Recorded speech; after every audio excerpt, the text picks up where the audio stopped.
We're here at Knott Scary Farm 2019 Media Nights with Knott's. Just a couple questions I want to ask. First off, it seems like the last couple of years Knott's is concentrating on doing just 2 mazes and doing them really well, 2 new ones. Is that a game plan? Yeah, well, when you only have so many resources and you only have so much time, you really want to be able to pour everything you can into these new things. And the amount of work that we put into these mazes now, it's just, if you look at the quality of a maze that we're doing now compared to what we were doing 15 years ago, it's light years ahead.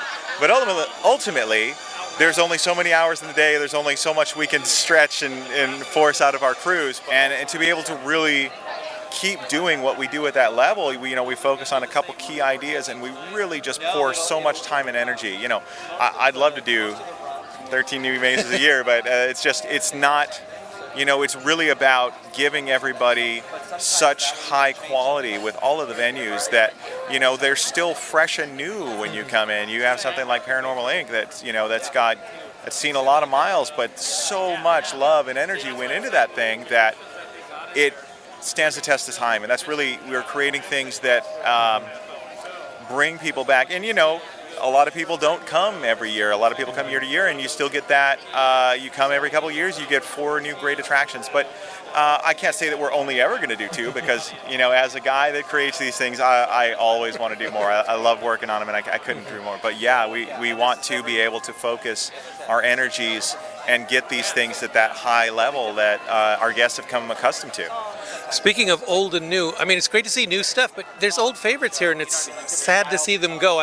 No Trick or Treat this year, that hurts me, but I guess it's been around for many years. What's the calculation? How many years is a maze good for, do you think? There's a lot of factors that go into it.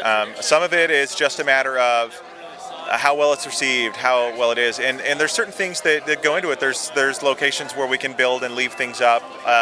We're able to keep a lot of that unit up and build them so that we can store them, lock and key. That helps a maze's longevity because some of our venues like Wilderness Dance Hall, where we're forced to use that for other locations, Boardwalk Ballroom's another one. There's a wear and tear that happens when these things have to be installed and taken down, reconstructed every year. But we had a venue like Trick or Treat was a venue that was built to last because it was stored, as a maze. We just unplugged certain things, did this, but we were able to store it, and that adds to the longevity. Generally, mazes now do have a good life cycle. 3, 4, 5 years isn't unexpected or unheard of. And when you're giving so much attention to these mazes, you don't notice as much.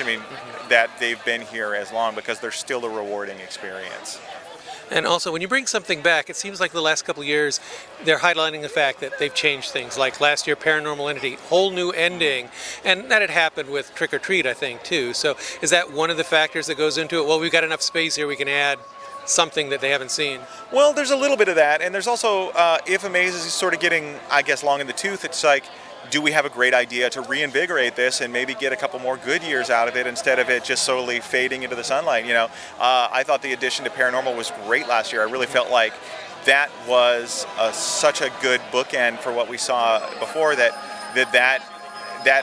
was great. It really helped it out. And again, it's just really, do we have an idea to make this a lot better?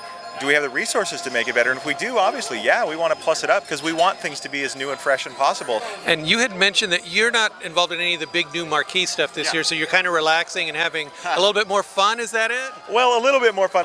I was busy with some other things while the guys were working on these, but I have done a lot of tweaks to Dark Entities this year to try to really emphasize the creepy factor, because I think we nailed the cool, but the creepy could have used a little bit of hammer that in.